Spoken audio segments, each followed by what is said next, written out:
네, 여러분 안녕하십니까. 자, 지난 시간부터 이제 얘기했던 게 그 영원한 현재.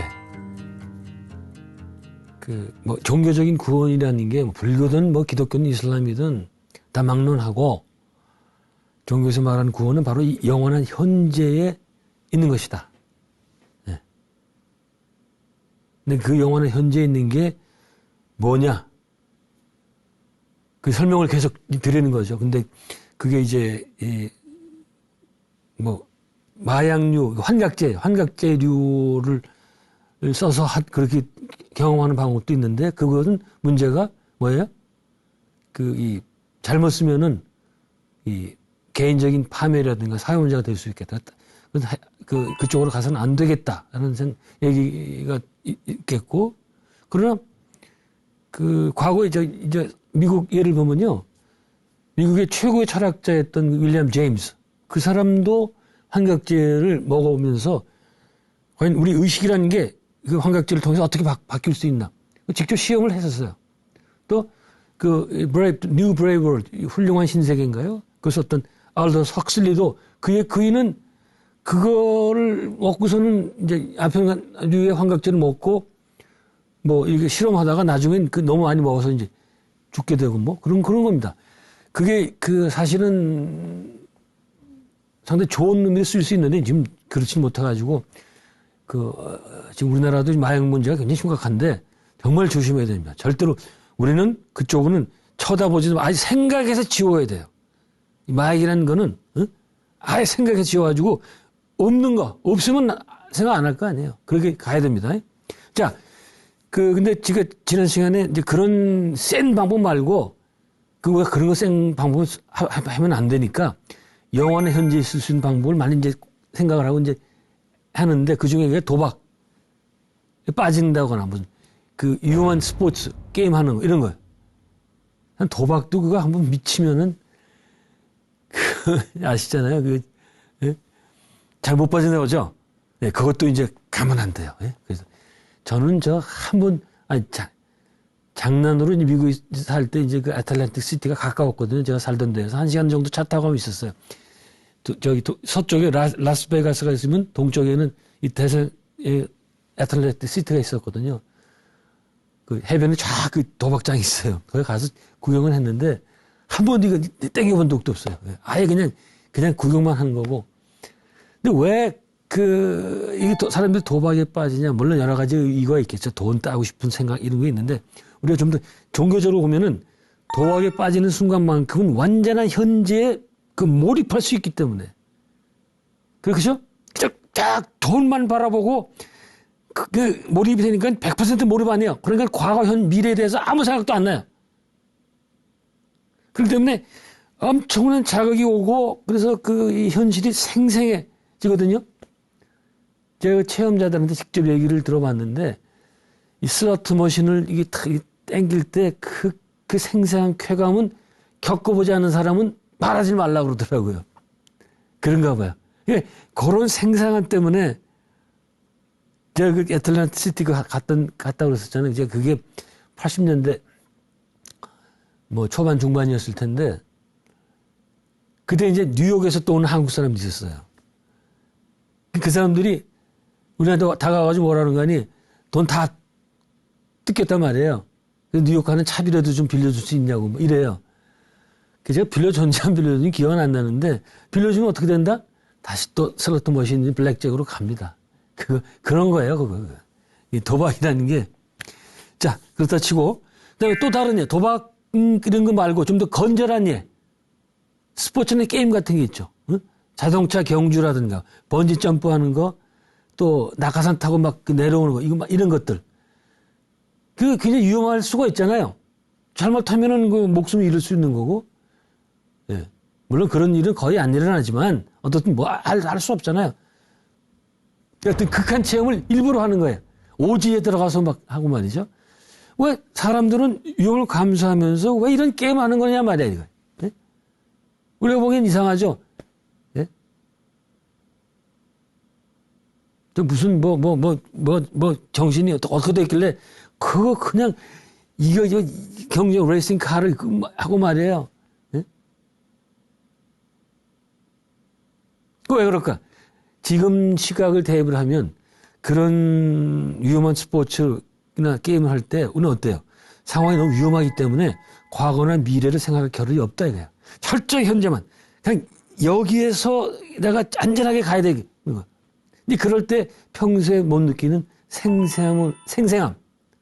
그래서 내가 지금 살아있다는 감각을 갖게 된다.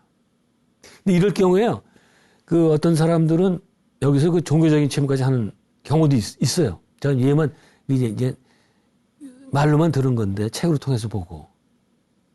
이럴 때 세상 사물이 아주 생생하게 보이고 심지어는 사물에서 빛이 나는 것을 느낄 수도 있다는 거예요. 여러분 제가 지금 생생하게 보인다는 거 이거를 지금 제가 여기 준비 안 한 건데 갑자기 생각이 나는 게 우리 연애 초기 체험 할 때 어떻습니까? 초기 이제 딱 그 저 남자가 내가 저 남자를 좋아했는데 저 남자도 나를 좋아하는 걸 알아가지고 서로 스파크가 나면서 막 좋아할 때 요때 얼마나 짜릿한지 모르죠. 그래서 누구예요? 매슬로우는 그가 이제 더 픽 익스피리언스 절정 체험이라는 책을 썼는데 미국 대학생들한테 조사해 봤더니 그 절정 체험의 가장 큰 절정은 연애라고 꼽더라고 그러더라고요. 그만큼 이제 정신이 하이가 되는 건데 그럴 때 나뭇잎을 보면 나무잎이 그렇게 생생하고 초록색이 그냥 빛이 나는 것 같고 하늘을 보면 그것도 왜 이렇게 파래요? 푸르러요 또? 모든 게 그냥 뭐 사람들도 사랑스럽고 말이죠. 동물들도 그렇게 귀여울 수가 없고 이런 체험. 예.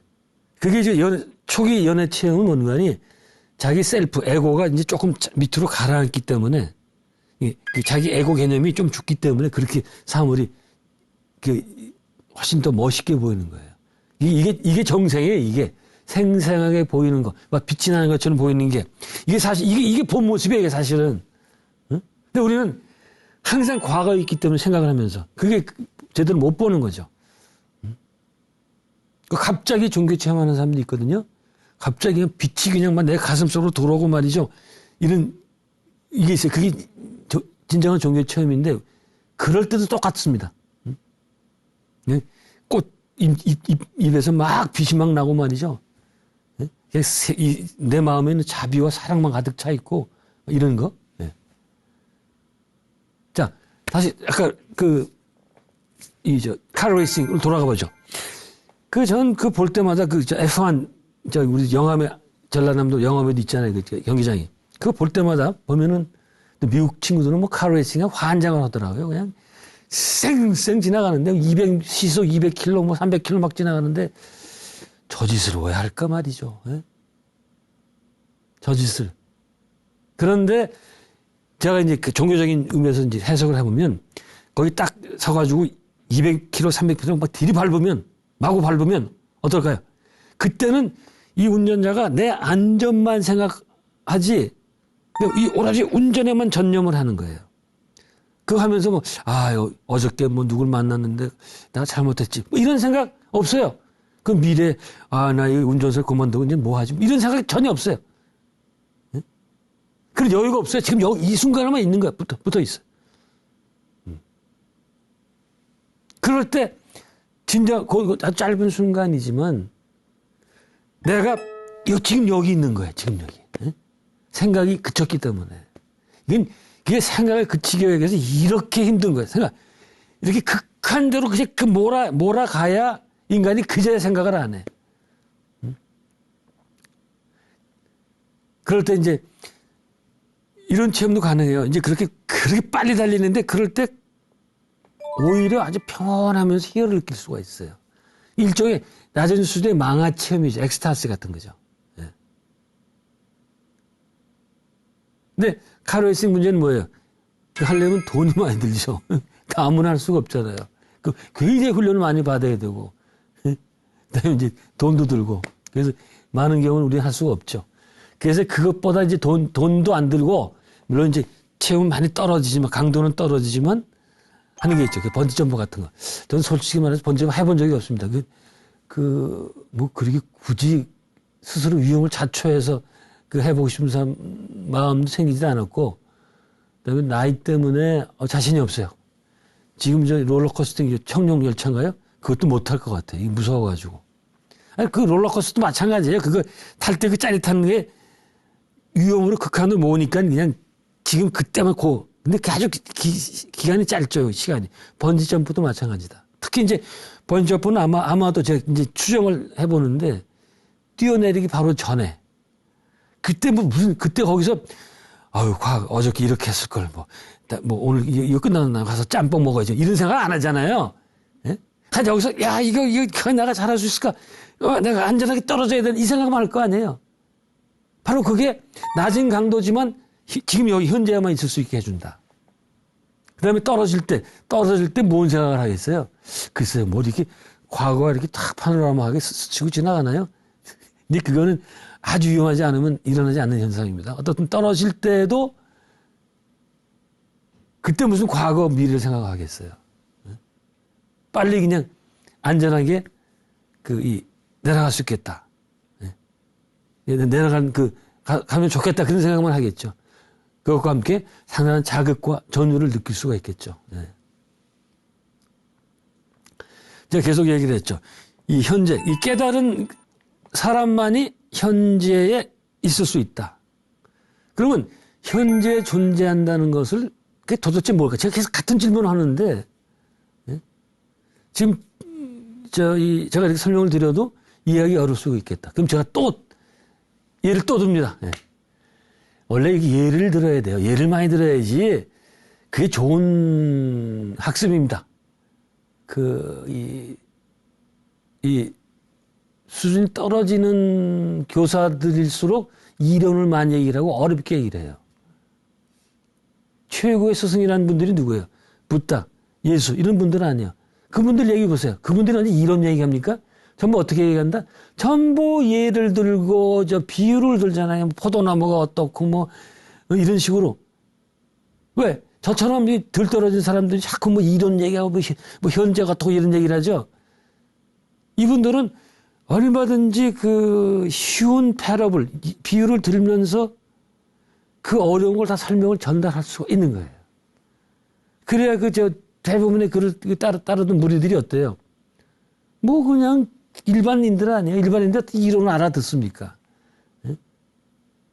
그래서 저도 흉내 좀 내보려고 자꾸 예를 지금 드는 거야, 예를.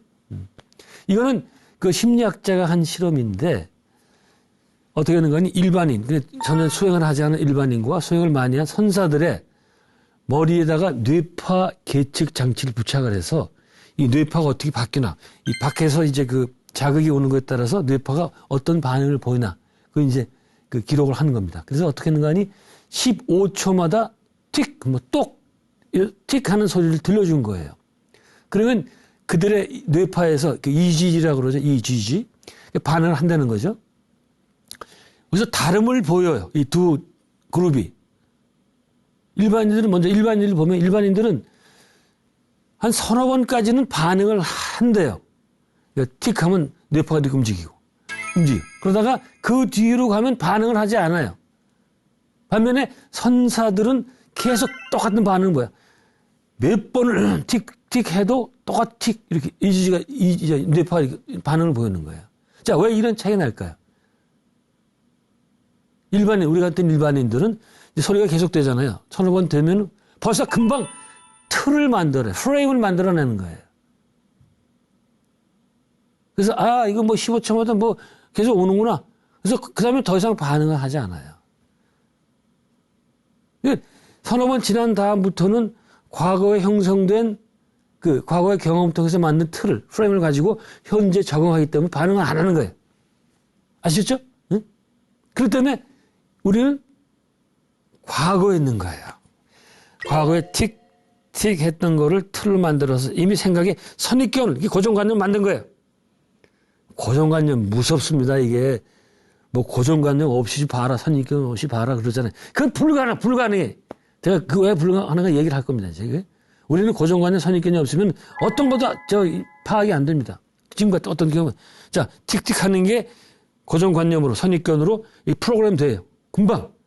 그다음부터는 틱 소리가 나도 그거를 딱 어플라이 시키기 때문에 반응할 필요가 없어요. 근데 선사들은 과거의 경험을 가지고 틀을 만들지 않는다. 왜? 선사들은 항상 그 어떤 순간이 지나면 금방 잊어버려. 깨친 선사들. 그게 바로 잊어버리는 게 그 현재에만 존재하는 거예요. 그렇다고 아침 먹고서 금방 잊어버리고 또 밥 먹고 이런 건 아니에요. 그런 바보 같은 짓은 안 합니다. 예. 다른 또 메커니즘이 있어요. 그렇게 안 해도 되는 메커니즘이. 예. 어떻든 이 선사들은 항상 현재에 있기 때문에 틱 소리가 났구나. 틱 반응. 틱 하면 또 반응. 틱 하면 또 반응. 예.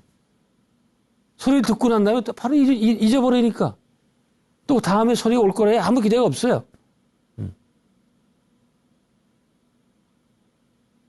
똑같은 시간대 15초 뒤에 똑같은 소리가 날 것이다. 이런 생각 없습니다. 이게 마음을 비운다는 게 바로 이런 거예요. 예? 어떤 선입견도 갖지 않고 사안을 마주치는 거. 그래야 항상 현재에서 그 사안, 그 물체를 맞을 수 있다. 그러나 뭐다? 이것은 우리에게는, 보통 사람들에게는 불가능에 가깝다. 네. 왜? 얘기했잖아요. 우리 보통 사람들은 언제나 인식의 틀을 마련하고 그에 따라서만 행동하기 때문에 이걸 좀 더 폭이 넓게 사회적으로 생각한다면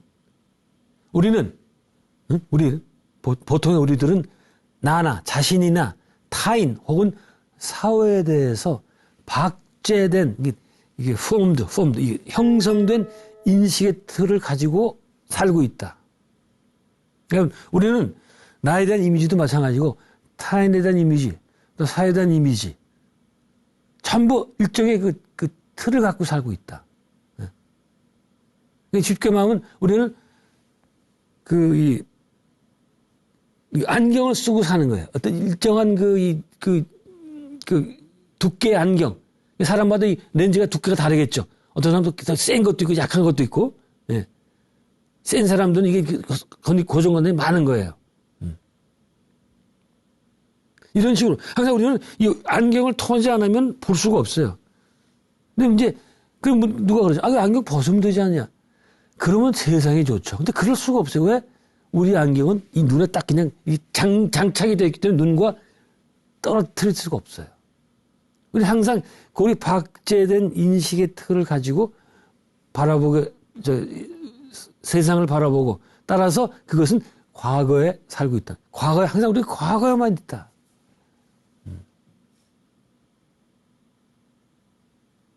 항상 그런 우리가 갖고 있는 지금 이 이미지 이런 게 전부 남의 시각이거든요. 그 남이라는 게 누군지 몰라요. 그냥 어떻게 형성됐는지도 몰라. 사회에서 형성된 그런 시각을 가지고 세상을 본다. 심지어 말이죠. 우리는 자연 경관을 볼 때에도 그냥 순수하게 보질 않아. 노상모하고 닮았다고 하면서 감상을 하게 돼요. 그렇죠? 예를 들어서 멋있는 바위를 보면 그 거북이처럼 생겼네 말이야. 또 저 산은 소가 누운 것 같아. 와우산. 응? 저 산은 남산에 있는 산. 그 누의 머리처럼 생겼어. 잠두봉. 이러면서 계속 박제된 개념, 틀을 가지고 더 씌워서 감상을 해요. 그게 없으면 우리는 그 감상을 못 해요. 저는 옆에 사람들이나 제자들 보고 제발 아무 생각도 말고 그냥 느껴보라고 그러거든요. 근데 못 느낍니다. 못 느껴요. 왜? 우리는 그런 이미 형성된 개념이 없이는 아무것도 알 수 없기 때문에. 우리의 그 안경이 없으면 아무것도 알 수가 없어요. 그게 바로 뭐다? 과거에 사는 거다. 이런 얘기에 대해서 과거의 현자들이 사실은 다 얘기했던 겁니다.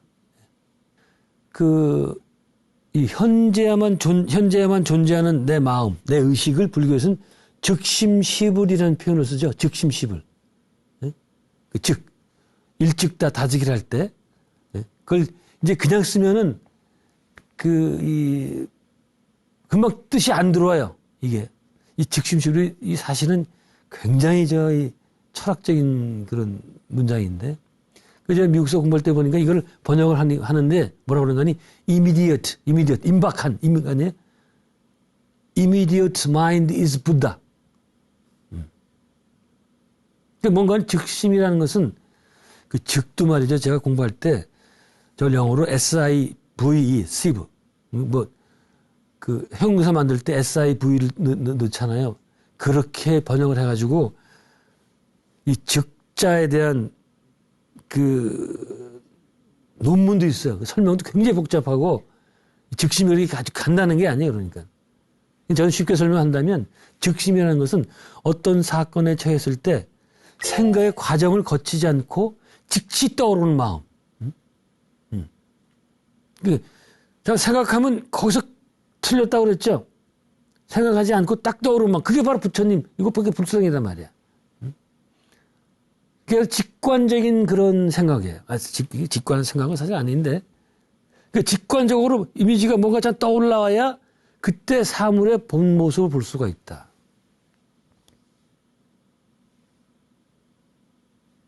그러나 그 다음 순간 또 생각하게 되면 다시 우리는 과거로 돌아가면서 사물의 본 모습을 볼 수가 없다.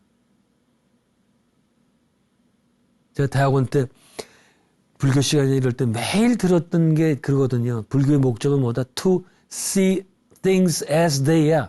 사물을 있는 그대로 보는 거. 그때는 뭐 알겠다고 모였는데 이게 그거거든요, 이게. 응? 생각으로 보면 안 된단 말이죠. 자, 이거 왜 안 되는 건 제가 말씀 다 드렸죠? 그럼 또 다시 예를 들어볼게요. 직심이라는 게 우리 보통 사람들은 참 체험하기 힘든 건데, 우리도 가끔 이런 게 있어요. 제가 많이 좋은 예는 아닌데, 저는 저도 우리가 다 체험한 것들인데, 우리가 산을 올라가다가 산등성이 딱 끝까지 올라가잖아요. 그럼 갑자기 거기 엄청난 경치가 멋있게 펼쳐지죠. 그럴 때 우리가 어떻게 해요? 아무 생각 없이 그러고 너무 좋다, 뭐 기가 막히다 이러잖아요. 바로 그때 그 순간 상태, 아직 생각이 일어나기 전의 상태. 그때는 이것밖에 없어요. 나라는 게 없어요. 그때는 아직 생각이 일어나지 않았기 때문에. 바로 그때는 과거와 미래에 대한 생각이 없이 지금 여기에만 존재하고 정말 와만 있는 거예요. 와만. 근데 어떻게 돼요? 그 순간은 절대로 오래 안 가죠. 금방 우리는 생각을 돌려가지고 이거 한 폭의 동양화 같은데 또 이런 또 생각을 시작을 해요. 이전에 봤던 동양화를 다시 여기다 적용시키는 거예요. 과거로 돌아가는 거예요. 근데 그러다가 또 진짜 그 동양 산수화를 보면은 이건 진짜 산수 같아? 진짜 풍경 같아? 이러면 뭐가 기준이에요 도대체? 광경을 보고는 그림 같다 그러고 그림 보고는 또 진짜 같다 그러고 우리가 이거 왔다 갔다 기준이 없어요 우리는. 이런 식으로 그 생각 과정, 출현화 과정이 시작되면서 우리는 이미 형성된 틀, 아까 제가 렌즈라고 그랬잖아요. 이런 렌즈로 원래 모습을 보게 된다. 따라서 우리는 이 본래 모습대로 보는 게 아니라 우리의 의도, 우리의 이해, 우리가 지금까지 해왔던 선이해, 전이해, 그런 거에 따라서 사물을 바라보게 된다. 제대로 못 보는 거죠. 불교에서 얘기한 것처럼 사물을 있는 그대로 보아라. 그게 안 되는 거죠.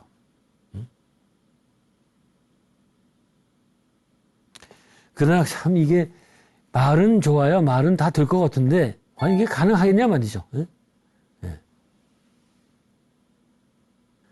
저는 이 시간과 얘기하면서 공간과 얘기하는데 도의 절대 실제의 무공간성. 왜 공간을 얘기해야 되는 거니? 시간과 공간은 복합체이기 때문에 항상 같이 봐야 됩니다.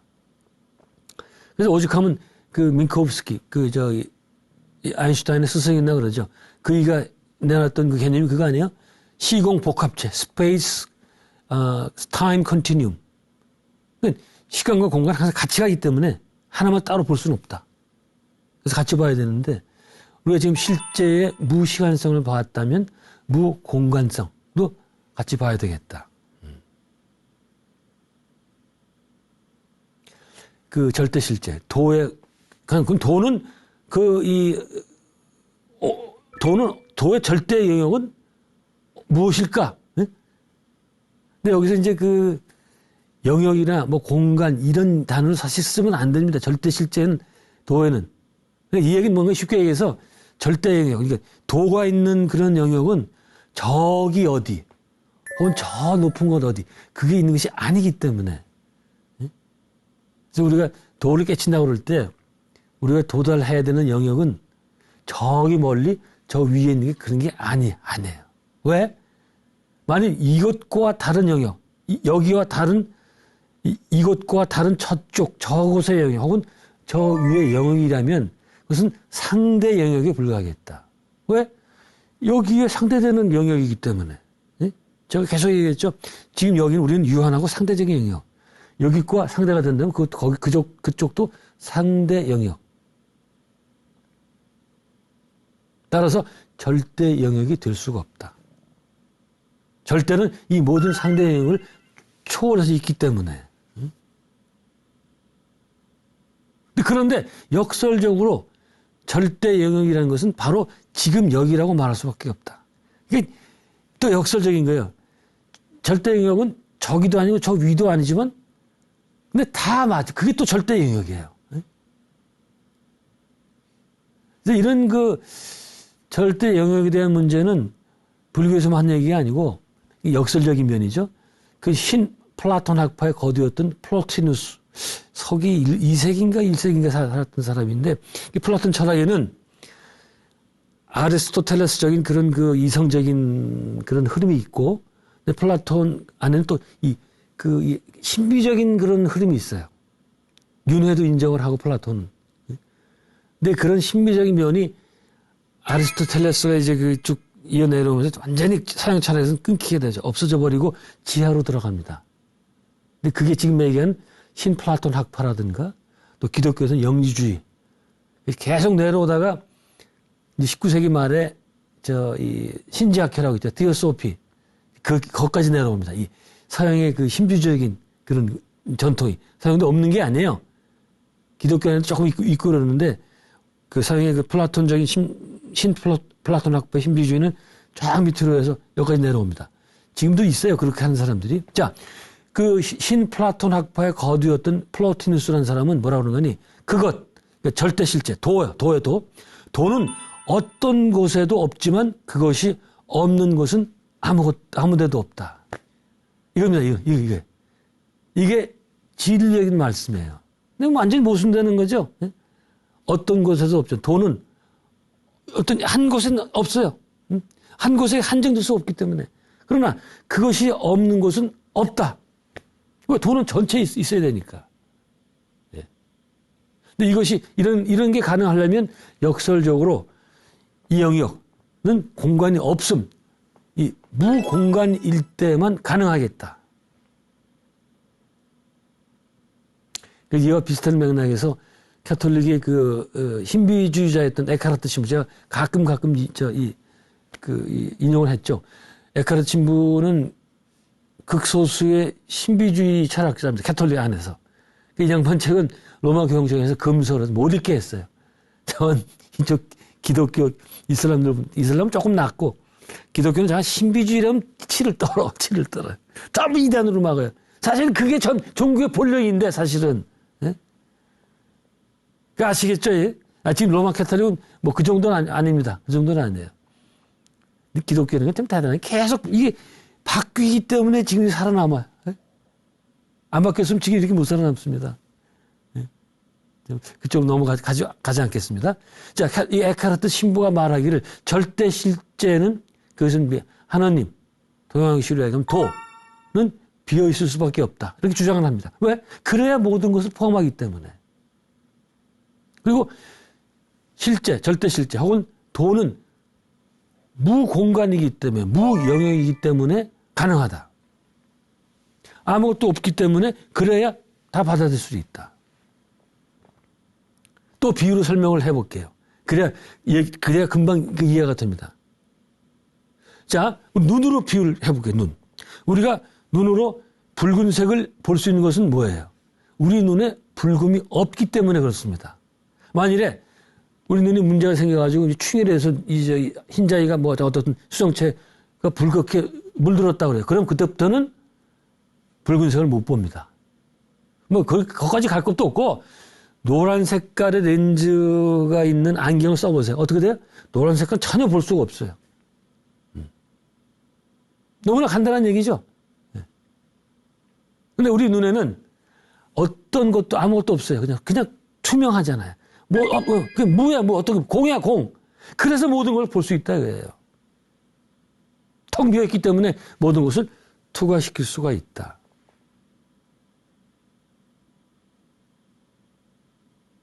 선불교에서는 우리 진화, 참나가 바로 이렇다고 얘기를 하죠. 아무 속성도 없고 단지 인지하는 기능, 네? 인지하는 그냥 눈이 보는 기능만 갖고 있듯이 그래서 거기서 무슨 판단하고 이런 거 없어요. 그냥 나중에 이제 의식이 나중에 해석을 하죠. 마찬가지로 우리 진화라는 것은 인지하는 기능만 있을 뿐이에요. 이게 지금 여기서 좀 어려워집니다. 이게 바로 절대적 주체성, absolute subjectivity를 유지하게 된다. 인지만 하지 자신을 타자화시키지 않는다. 객관적으로 보지 못한다. 그러나 우리가 생각하는 순간 내 진화를 타자화시키면서 그러면서 번뇌가 시작하고 이게 바로 이혼론의 시작이고 고뇌의 시작이 된다.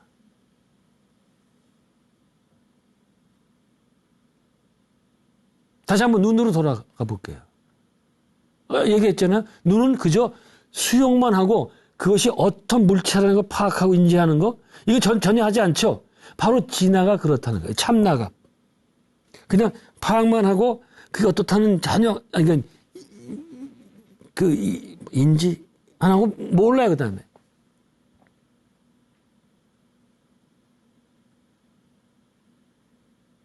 그러면 그게 우리가 눈으로 봐서 저게 어떤 물체라는 걸 파악하는 건 뭡니까? 우리의 의식작용이에요. 식이에요. 식. 그래서 제가 한번 얘기했을 것 같은데 우리 불교에서 육식이라고 얘기하잖아요. 안이미설신이 안식 이식 이렇게 얘기하잖아요.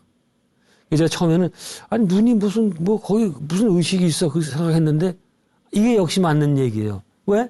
눈에는 식이 없죠. 눈은 그저 수용만 할 뿐 아니에요. 그럼 어떻게 됩니까?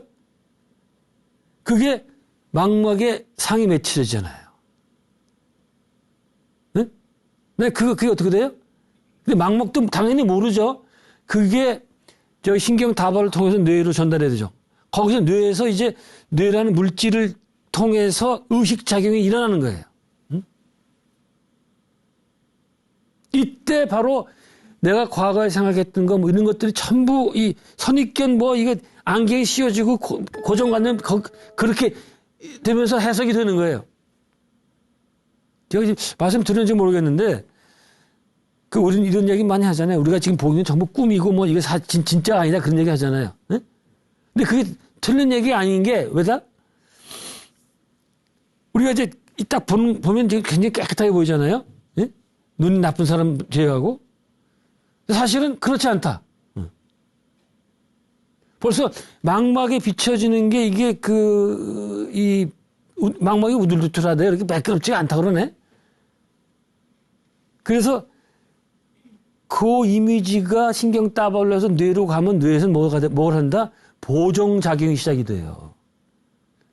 여기 블랭크 포인트 있잖아요. 맹점인가요? 맹점에 검은 것도 지워버리고 망막에 있었던 우둘두툴한 거 있잖아요. 그것도 다 지워버려서 깨끗하게 보이고 거기서부터 이제 인간의 간섭이 의식의 간섭이 시작이 되는 거예요.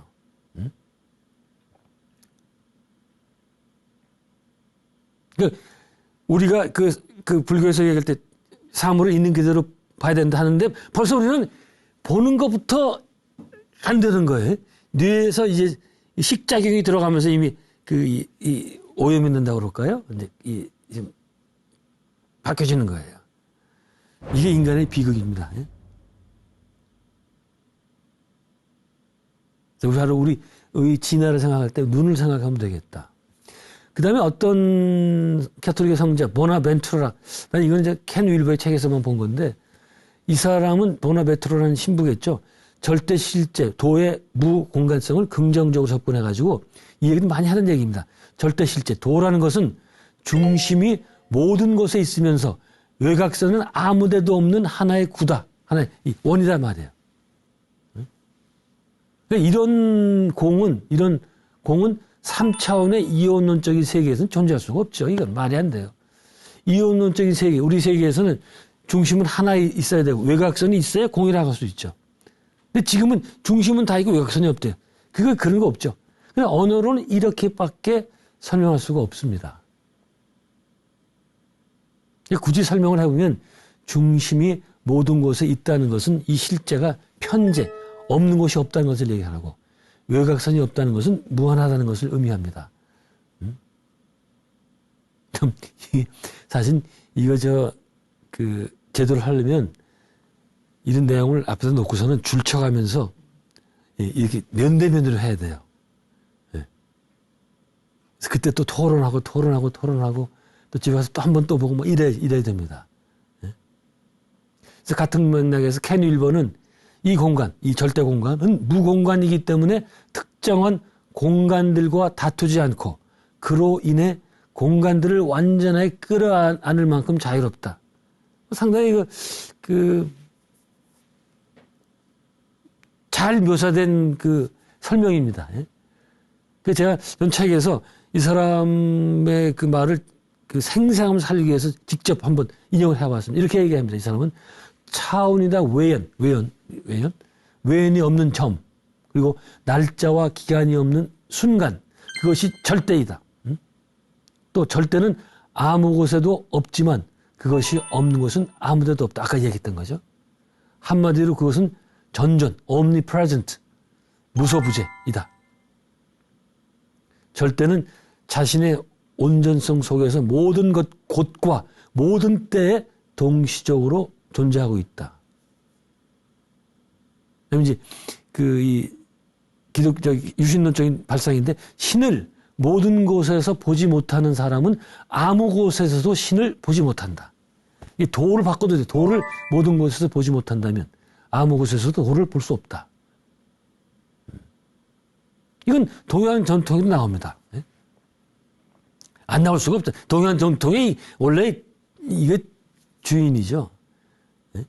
힌두교에서 말하는 브라만이나 불교의 대승기신론에서 말하는 일심, one mind. 다 그런 것들입니다. 참 이런 주장은 유신론의 대표적인 종교인 기독교에서는 받아들이기 힘듭니다. 왜? 기독교에서 너무 신의 초월성을 강조하기 때문에. 이게 뭔가니 신의 초월성을 강조하기 때문에 신이 이 우주 모든 곳에, 자연 모든 곳에 있다는 주장을 받아들이기가 힘듭니다. 그다음에 기독교의 교리 중에 하나는 이제 지금은 좀 달라졌는데, 신은 절대적 타자다, absolute other, 혹은 타자성, 그러면 absolute otherness, 그런 교리가 있거든요. 신은 이 세상을 초월했기 때문에 이 세상과는 완전히 다른 타자라는 교리가 있어요. 그래서 신은 이 세상과 하나가 될 수가 없습니다. 이렇게 주장한 이유는 이해는 해요. 이 세상은 악과 고통이 난무하는 죄의 세계이기 때문에 신은 이런 세상과 완전히 다른 존재가 되어야 되기 때문에. 근데 그런 얘기를 하는 게 이제 충분히 이해가 됩니다. 근데 그런 순간 무슨 문제가 있어요?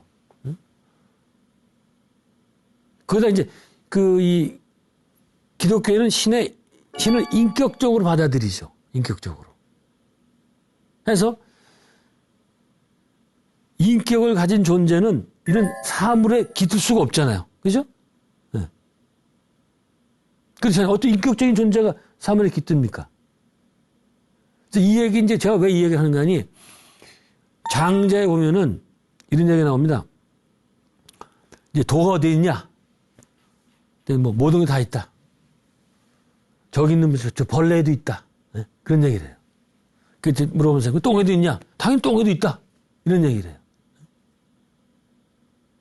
근데 그게 가능한 이유가 왜 그렇습니까? 도는 비인격적인 존재이기 때문에. 네? 그게 가능하죠, 그게. 네? 상관없어요. 도가 뭐 똥에도 있고 어디에도 없겠어요. 반면에 신은 이렇게 지고지순한 그 인격 우리 할아버지 같은 신이 어떻게 저런 버러지 있고 어떻게 저런 똥에 가 있을 수가 있습니까? 안 되죠. 사실 이게 틀린 거예요, 이게. 예. 왜? 신은 모든 것이기 때문에 어디에도 다 있어야 됩니다. 예. 따라서 똥이든 뭐든 있어야 되는데,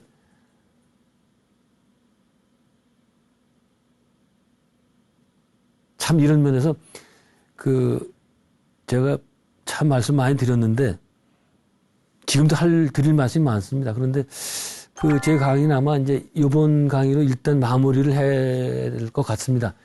제 제목은 죽음에서 배우는 삶 이렇게 얘기를 했는데, 그런 이제 처음에 죽음을 통해서 왔는데 결국은 지금까지 한 44회 정도 진행이 됐네요. 상당히 많이 했는데 그게 이제 자연스럽게 죽음에서 종교적으로 옮겨지게 됐죠. 네. 왜 그런 거니? 자, 처음에 왜 죽음을 접할 때는 죽음이 가장 중요한 존재고 절대적인 문제로 생각이 되는데, 지금 보세요. 이렇게 종교적으로 하다 보니까 제가 종교 얘기하면서부터는 까르마 얘기도 거의 안 하죠. 죽음도 거의 얘기 안 하죠. 네? 더 중요한 문제가 있었던 거예요. 이 종교에서. 그리고 바로 이 종교의 본령을 이해해야 죽음도 제대로 이해하고 까르마 문제 다 이해할 수 있겠다.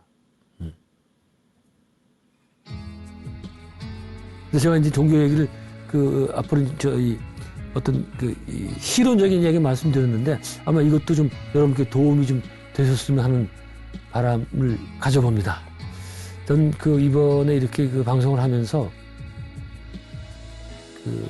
제가 이런 걸 혼자 알고 있으면 재미가 없잖아요. 항상 나누고 싶었는데 같이 여러분들과 나누게 되어서 많이 배웠고 아주 행복했었습니다. 네, 여러분 고맙습니다. 감사합니다.